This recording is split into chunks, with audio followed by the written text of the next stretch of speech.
Welcome back, folks. Sheepdog Smokey here, and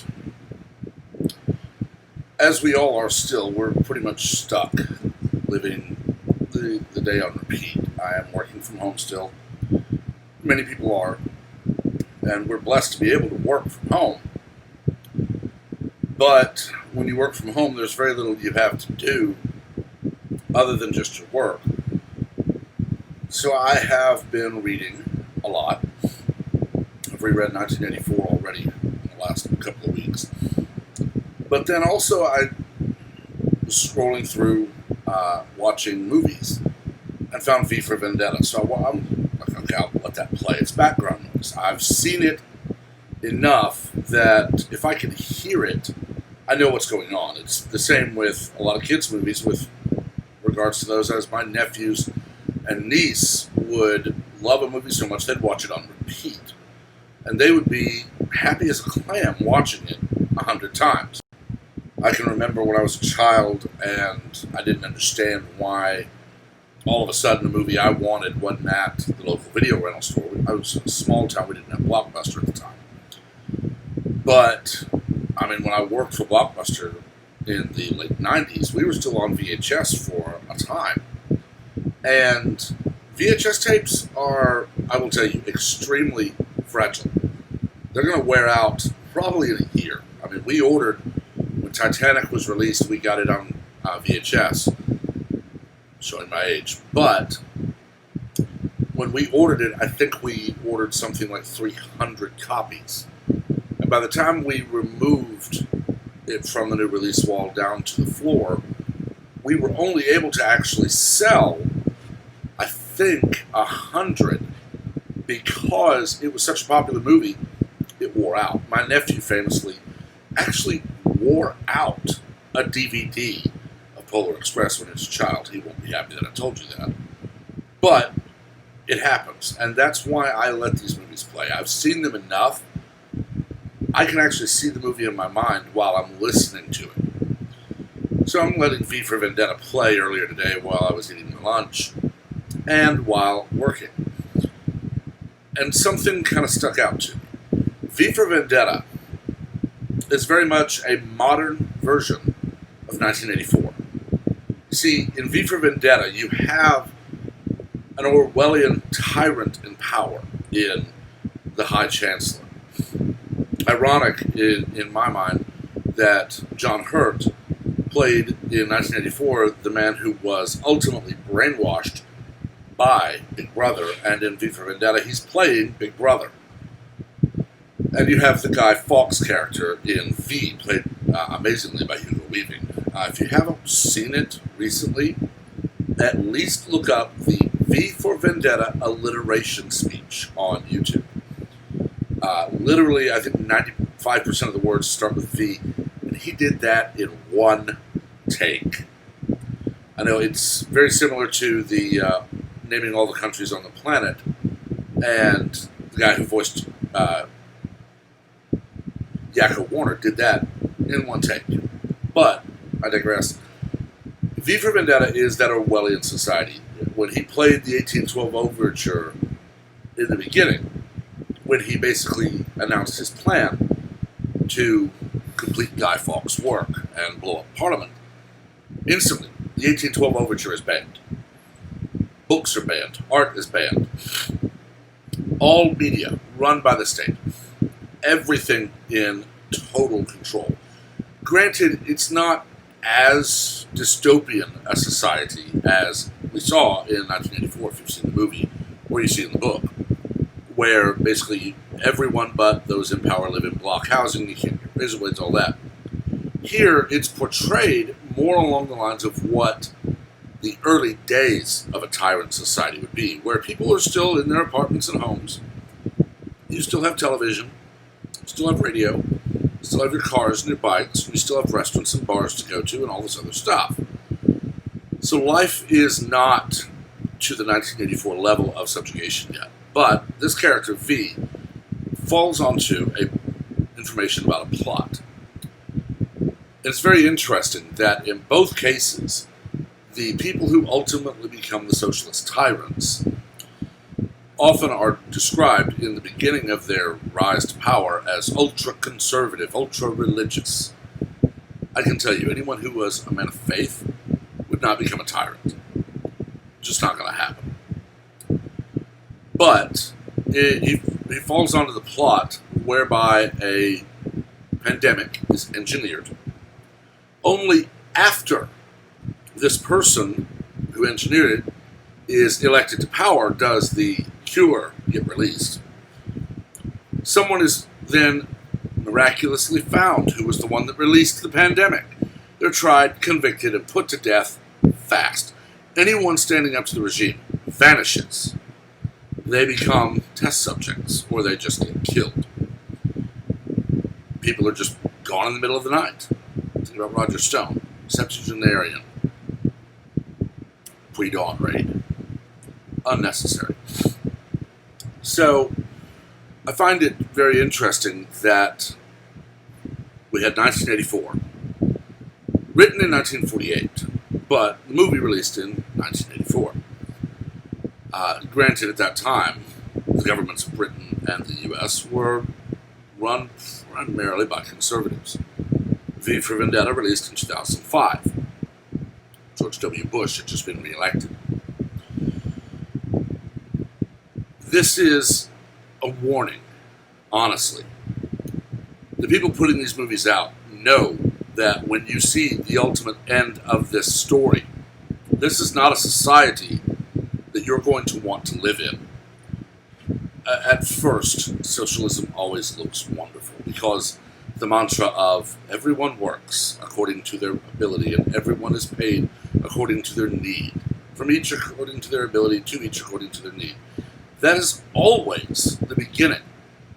But very quickly, with any socialist dictatorship, it quickly devolves to Animal Farm levels, where those in power embrace the mantra of all are equal, but some are more equal than others. One need only look at Minneapolis-St. Paul right now, where the city council voted unanimously to disband the Minneapolis-St. Paul Police Department. And now, combined, their private security forces are costing thousands a day in tax dollars. They're not even paying for them themselves. They're using the money coming into the city government from the people to basically hire private police forces to protect them while the city burns.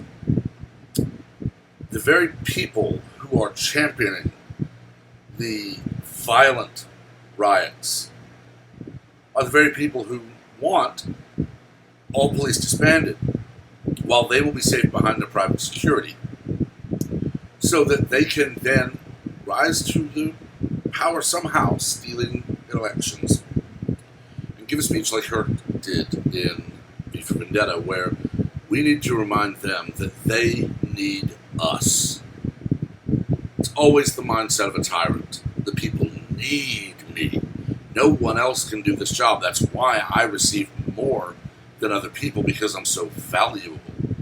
My ability is so great. And by the end of the movie, at least in V For Vendetta, you see Guy Fawkes succeed. V in the guise of Guy Fawkes. V For Vendetta, in my mind, is very much, and I have to believe that Orwell was in some way inspired by the original Guy Fawkes story, where Fawkes originally did intend to blow up Parliament. It was so long ago that it would not have required, by today's standards, much at all to do, but of course with the technology then it was all but impossible. And of course he was caught, and now Britain has Guy Fawkes Day, November 5th every year. Remember, the 5th of November, the gunpowder, treason, and plot. I see no reason why gunpowder treason should ever be forgot. I don't know the rest of the poem, but it very eloquently tells the story of Guy Fawkes. And in V For Vendetta, Guy wins, and the tyrant is overthrown. Society is liberated from their tyrant. But it's amazing to me that it seems to be during times when governments are conservative leaning these movies and these stories are released. Almost as if we have people planning these works of fiction to demonize the very people who will not disarm you, who will not tax you into oblivion, who will not subjugate you. There's a very poignant line in V For Vendetta. Same thing that always happens when people without guns challenge people with guns. Someone will do something stupid. What are the Democrats demanding right now? They have been for over a decade. The complete and total disarming of the American populace. The very people screaming, defund the police. Police are racist. In the next breath, you don't need a gun. We have police officers. But police are racist. We don't need them. They're showing their hand. Their ultimate goal is to disarm you and me, remove the law and order that comes with having a police force. You're never going to have any industry on the planet, from politics to digging ditches, where you have people 100% non-corrupt. What needs to happen is an increased funding for training. I actually had to point this out earlier today on Twitter. If you defund the police, you're going to decrease training. Then you're going to have problems. There's already many, many departments, the majority, that do not allow chokeholds. The requirement for reporting is already there. Many departments are already wearing body cameras, and they will fire you if you turn it off. Or if it dies and you don't instantly report it, go to the station to either get a new battery or a new camera. You're not even supposed to take any calls while you have no body camera. Reporting on use of force, already a requirement. All these things they say are necessary are already in place. But with their loyal media lapdogs, they can spread lies like butter over toast. People believe it. And it is because these morons have been able to condition us through movies and television.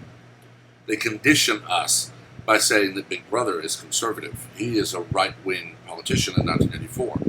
The High Chancellor in V For Vendetta, he was a deeply religious, deeply conservative man, and then he subjugated the world. Anytime you see a pattern like that, look at the people making the movies. The people making these movies are all but to a person far, far left. They are the ones telling you to give up your guns, give up your car because it's killing the planet.